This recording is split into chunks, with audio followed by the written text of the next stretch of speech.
Salam damai Kristus bagi kita semua. Kembali lagi bersama saya dalam channel ini. Dan pada kesempatan kali ini saya ingin menjawab sebuah tuduhan dari Muslim, sebuah prasangka dari Muslim lagi yang sebenarnya sudah memiliki jawaban dengan pasti, tapi hal ini terus diulang dan diulang kembali dengan prasangka yang lain. Dan saya tidak tahu mengapa sampai Muslim dengan begitu senangnya, begitu kuatnya mencari kesalahan tentang Alkitab dengan menyebarkan berita-berita hoax seputar Alkitab sendiri. Salah satu contohnya yang akan saya bahas ini adalah tentang siapa sih Yesus Barabas itu. Dan Muslim pernah menuduh bahwa yang digantikan penyaliban untuk mendukung persepsi dari Al-Quran, pendapat dari Al-Quran sendiri, yaitu bahwa yang menggantikan Nabi Isa atau Yesus yaitu Yesus Barabas. Sebenarnya mereka mendukung salah satu ayat yang juga menuduh memfitnah Yahudi. Dan kalau kita mau berbicara jujur, ayat itu sebenarnya tidak ditujukan kepada kaum Yahudi yang menyalibkan Yesus, tetapi ditujukan kepada mereka sendiri. Karena apa? Karena mereka sendiri yang berprasangka, ada yang mengatakan Yudas, ada yang mengatakan Yesus Barabas. Sedangkan Yahudi dan umat Kristen pada umumnya mempercayai bahwa Yesus Kristuslah yang disalibkan, dan itu sudah terbukti dalam fakta sejarah. Namun, untuk lebih jelasnya lagi, kali ini kita akan menjawab seputar dengan Barabas. Sebelum saya lanjut, saya ucapkan selamat datang dan selamat bergabung bagi saudara-saudara yang baru bergabung dalam channel ini. Dan saya juga menghimbau bagi saudara-saudara bahwa kita sedang berada dalam situasi yang tidak mengizinkan kita untuk beraktivitas secara full di luar rumah, karena kita sedang melawan wabah virus corona. Untuk itu saudara-saudara mohon tetap di rumah supaya kita terhindar dari virus corona, dan juga jangan lupa bahwa kita harus selalu berdoa memohon perlindungan dari Tuhan Yesus Kristus. Nah, mari kita lanjut saja. Di sini saya sudah mencatat beberapa pertanyaan yang akan kita bahas. Yaitu yang pertama, kita mulai mengenal tentang siapa Barabas. Sebenarnya di dalam Alkitab sendiri tidak menceritakan secara spesifik siapa Barabas itu, tetapi kita bisa melihat beberapa informasi di dalam Alkitab mengenai siapa itu Yesus Barabas, yang diklaim Muslim sebagai orang yang menggantikan Yesus Kristus saat disalibkan. Nah, mari kita lihat beberapa ayat Alkitab, dan di sini saya akan membahasnya dalam 4 Injil sekaligus, yaitu Matius, Markus, Lukas, dan Yohanes. Injil kanonik yang sudah terbukti keotentikannya. Mari kita lihat. Yang pertama kita lihat dalam Matius 27. Kita kenal dulu siapa itu Barabas, Yesus Barabas. Matius 27 ayatnya yang ke-16, di situ dikatakan, "Dan pada waktu itu ada dalam penjara seorang yang terkenal kejahatannya yang bernama Yesus Barabas." Itu yang pertama. Kita lanjut pada Markus 15 ayatnya yang ke-7. Kita lihat di situ dikatakan, "Dan pada waktu itu adalah seorang yang bernama Barabas sedang dipenjarakan bersama beberapa orang pemberontak lainnya. Mereka telah melakukan pembunuhan dan pemberontakan." Nah, sekarang kita lihat pada Injil Lukas 23 ayat yang ke-19. Barabas ini dimasukkan ke dalam penjara berhubung dengan suatu pemberontakan yang telah terjadi di dalam kota dan karena pembunuhan. Itu Injil Lukas pasal 23 ayat 19. Sekarang kita lihat pada Yohanes 18 ayat yang ke-40. Di situ dikatakan Barabas adalah seorang penyamun. Jadi dari 4 informasi Injil mengatakan bahwa Yesus Barabas adalah seorang pemberontak, dan dia ditangkap karena pemberontakannya dan juga karena pembunuhannya. Oke, itu sedikit informasi dari 4 Injil yang sedikit memberikan informasi tentang Yesus Barabas.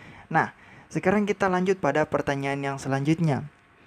Apa yang terjadi pada Yesus Barabas dan Yesus di hadapan orang-orang Yahudi dan Pilatus? Apa yang terjadi di sini maksudnya adalah apa yang Pilatus sampaikan atau orang-orang Yahudi sampaikan untuk kedua orang ini. Sehingga Muslim memiliki persepsi atau memiliki keyakinan bahwa ada terjadinya pertukaran di sini.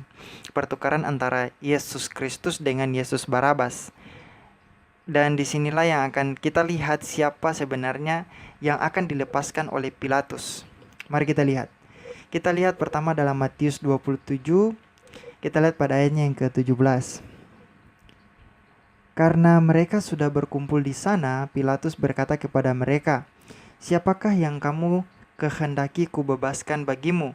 Yesus Barabas atau Yesus yang disebut Kristus?" Jadi Pilatus bertanya kepada orang-orang Yahudi, kepada mereka yang membawa Yesus Kristus untuk diadili di hadapan Pilatus. Sekarang kita lanjut pada ayatnya yang ke-20. Di situ dikatakan, "Tetapi oleh hasutan imam-imam, kepala dan tua-tua, orang banyak bertekad untuk meminta supaya Barabas dibebaskan dan Yesus dihukum mati." Ingat, mereka meminta supaya Barabas dibebaskan dan Yesus dihukum mati. Itu menurut Injil Matius.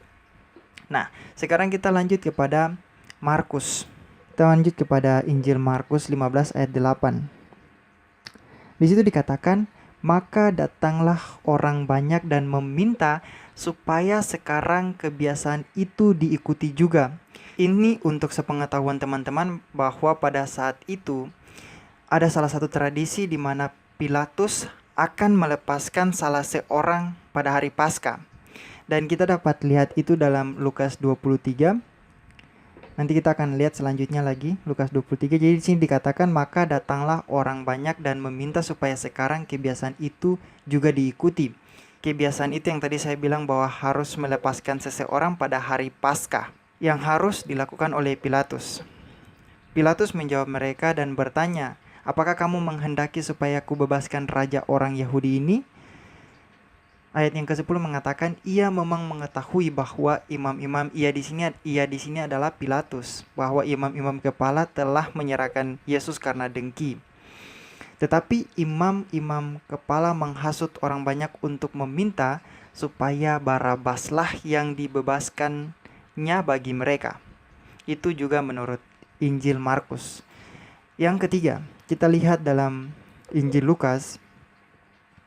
Di situ dikatakan pada ayatnya yang ke-16, di situ dikatakan, "Jadi aku akan menghajar lalu melepaskannya."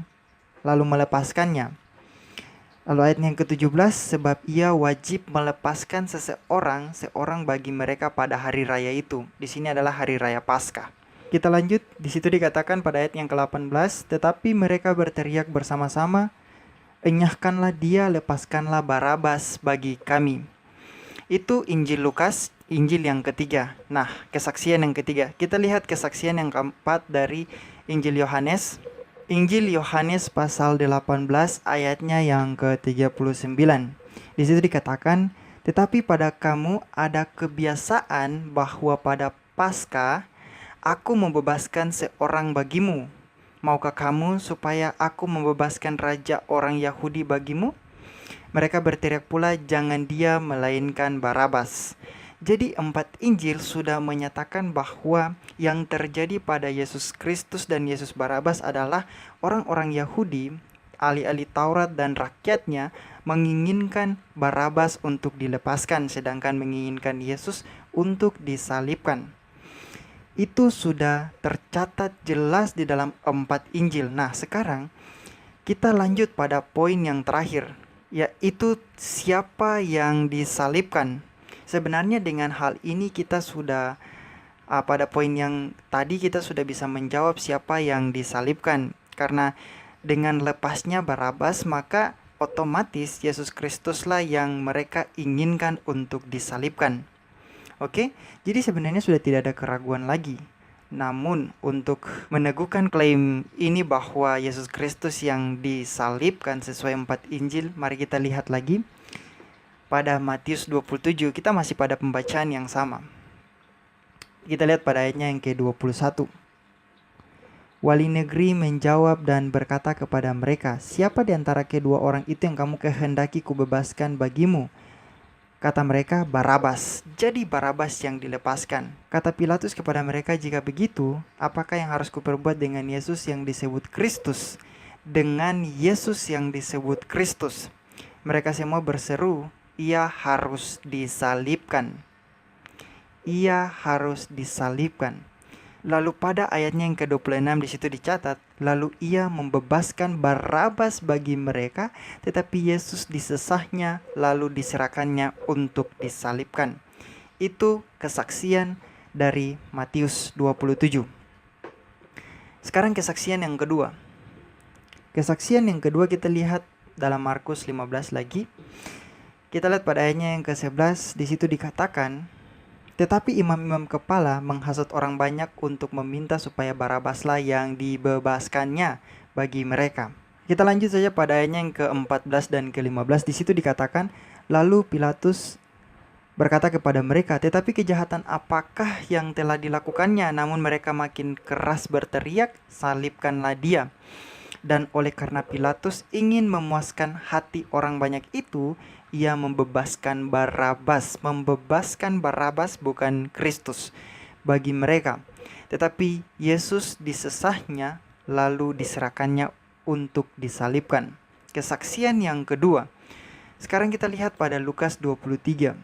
Lukas 23 yang ke-18. Tetapi mereka berteriak bersama-sama, enyahkanlah dia, lepaskanlah Barabas bagi kami. Lepaskanlah Barabas bagi kami. Kita lihat pada ayatnya yang ke-25. Dan ia melepaskan orang yang dimasukkan ke dalam penjara karena pemberontakan dan pembunuhan itu sesuai dengan tuntutan mereka. Dia mengeluarkan orang yang memberontak dan membunuh. Sekarang pertanyaan saya, apakah Yesus Kristus itu memberontak dan membunuh? Kita lanjut. Tetapi Yesus diserahkannya kepada mereka untuk diperlakukan semaunya. Oke? Itu kesaksian yang ketiga dari Injil yang ketiga, yaitu Injil Lukas. Sekarang Injil Yohanes. Kita lihat kesaksiannya seperti apa. Pada ayatnya langsung ke-40 di situ dikatakan, mereka berteriak pula, jangan dia. Dia di sini adalah Yesus Kristus, melainkan Barabas. Barabas adalah seorang penyamun. Jadi sudah terbukti dengan sangat telak bahwa Yesus Kristus memang disalibkan. Dan jika saudara-saudara muslim mau jujur bahwa surat An-Nisa, Quran surah An-Nisa ayat 157 sampai 158 itu sebenarnya bukan ditujukan kepada orang Yahudi maupun orang Nasrani. Tidak sama sekali. Karena sepanjang sejarah sampai para peneliti pun mengakui bahwa Yesus Kristuslah yang disalibkan. Dan yang mengikuti prasangka bukan Yahudi maupun Nasrani. Yang mengikuti prasangka bahwa siapa yang disalibkan adalah Muslim sendiri.